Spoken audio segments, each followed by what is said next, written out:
Baik, mungkin masih ada pertanyaan, masih ada 15 menit. Pak Atis kali mau bertanya. Saya tidak dapat melihat wajahnya nih. Cukup, Pak.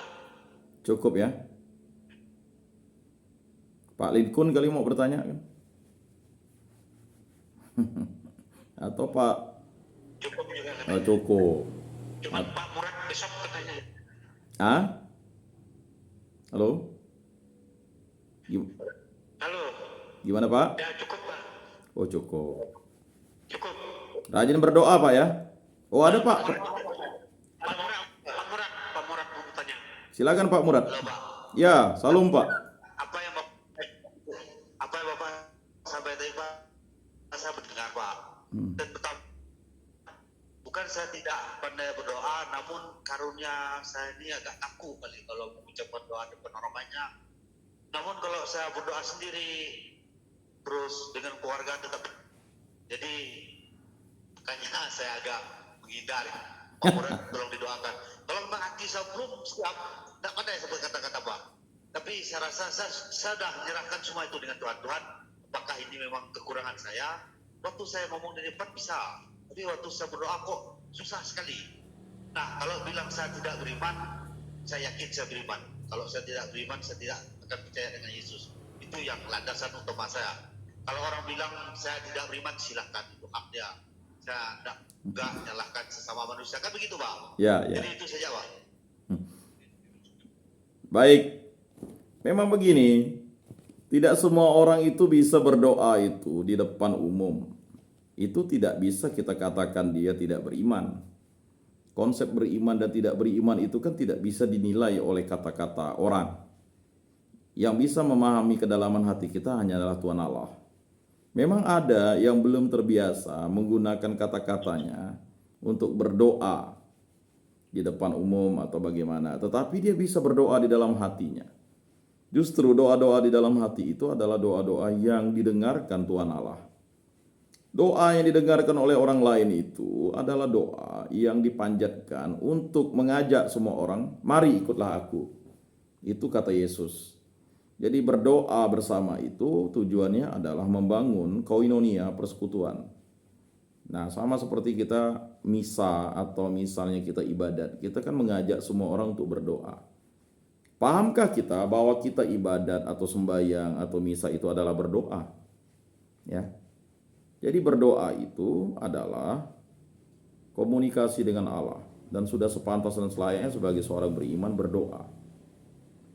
Nah, tetapi berdoa spontan mungkin yang disampaikan Pak Murad itu adalah sesuatu hal yang tidak bisa dipaksa. Karena berdoa spontan itu kan hal-halnya harus dipikirkan terlebih dahulu kata-katanya. Kebiasaan berdoa itu diwujudkan dengan doa-doa hafalan ya. Kalau di dalam gereja Katolik memang doa-doanya sudah struktur doanya dari 2000 tahun ya sudah dibuat seperti itu dan masuk dalam buku-buku doa. Jadi kalau kita baca di Mada Bakti itu semua permintaan kita sudah dirangkum tuh. Mungkin ada Mada Bakti di situ atau doaku, silakan dibuka. Disitulah struktur-struktur doa yang diberikan gereja membantu kita sebagai umat beriman untuk berdoa.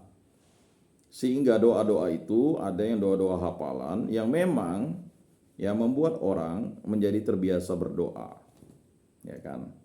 Nah, jadi tidak bisa menilai orang itu beriman dan tidak beriman. Ya, berdoa adalah bagian dari ya iman yang harus dimanifestasikan dengan doa. Nah, tetapi kalau kita berdoa lalu kita melakukan suatu tindakan-tindakan yang tidak baik, ya kan? Itu berarti doa kita hanyalah sia-sia saja. Kata pekotbah semuanya sia-sia. Kita berdoa meminta yang jahat terjadi kepada orang lain. Tuhan, biarlah musuh saya ini mati. Emangnya Tuhan Allah menghendaki kita mati? Tidak, Tuhan Allah itu membebaskan kita dari belenggu dosa. Dan kita menjadi berkat bagi sesama. Nah, makanya kita tidak bisa saling menyalahkan ketika ada orang tidak ingin memimpin atau tidak ingin berdoa secara spontan atau tidak ingin melakukan hal-hal yang sifatnya diketahui orang, ya silakan. Karena memang apa yang kita minta dari Tuhan Allah itu adalah sesuatu yang nyata bagi kehidupan rohani kita, tetapi tidak bisa kita wujudkan dalam bentuk pelayanan-pelayanan doa yang harus dinyatakan di depan umum. Makanya jalan kekudusan kita itu kan sebenarnya adalah melalui peristiwa hidup kita untuk selalu mengikuti kehendak Allah, kehendak yang baik, kehendak Kristus, kehendak Roh Kudus. Ya, makanya ada yang saya selalu katakan dalam, ya bukan teori sih, tetapi menurut pandangan saya itu kan duit, lakukanlah. D-nya itu doa dan firman, ya kan? Nah, silakan lakukan itu. Kemudian usaha dan pelayanan yang baik dan benar.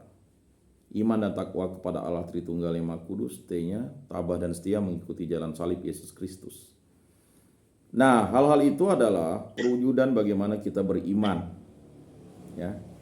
Jadi jangan sampai kita kontraproduktif. Kita berdoanya bagus di depan umum, kita berdoanya minta kesembuhan bagi kawan kita, bagi keluarga kita, tapi kita sendiri tidak disembuhkan, tidak dipulihkan.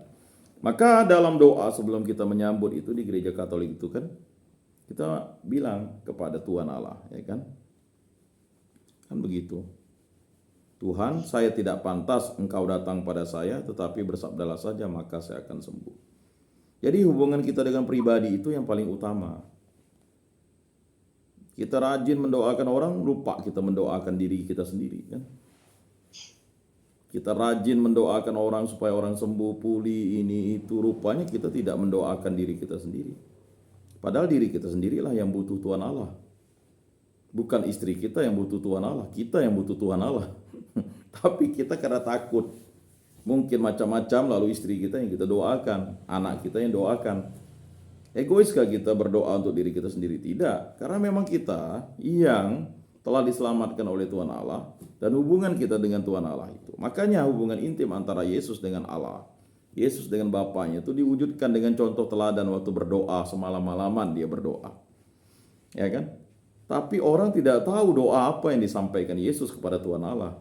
Makanya muridnya minta, Yesus ajarilah kami berdoa. Nah, turunlah firman dan ayatnya itu bagaimana Yesus mengajar berdoa, struktur doanya. Di Injil Matius, Markus, Lukas itu jelas-jelas struktur doa yang diajarkan Yesus itu. Ya kan?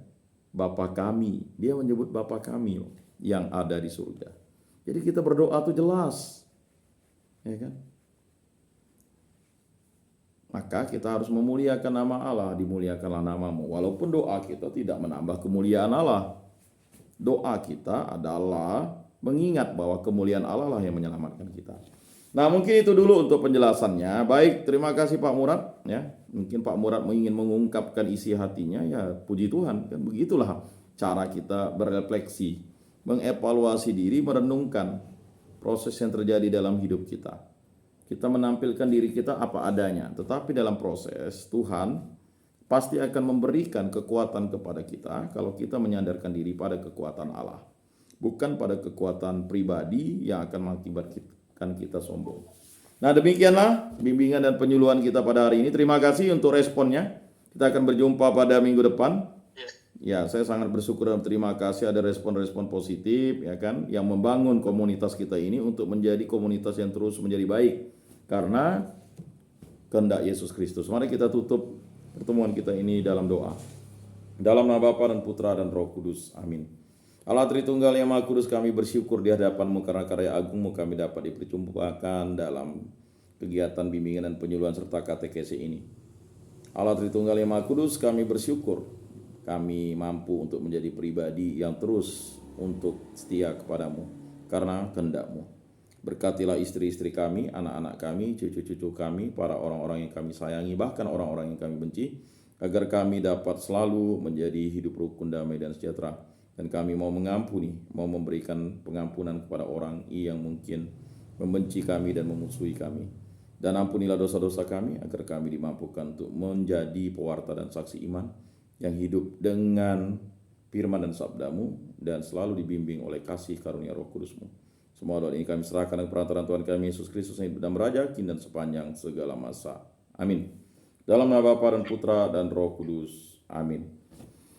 Salam, salam kasih, damai, dan sejahtera. Tuhan memberkati, menyertai, dan melindungi. Salve!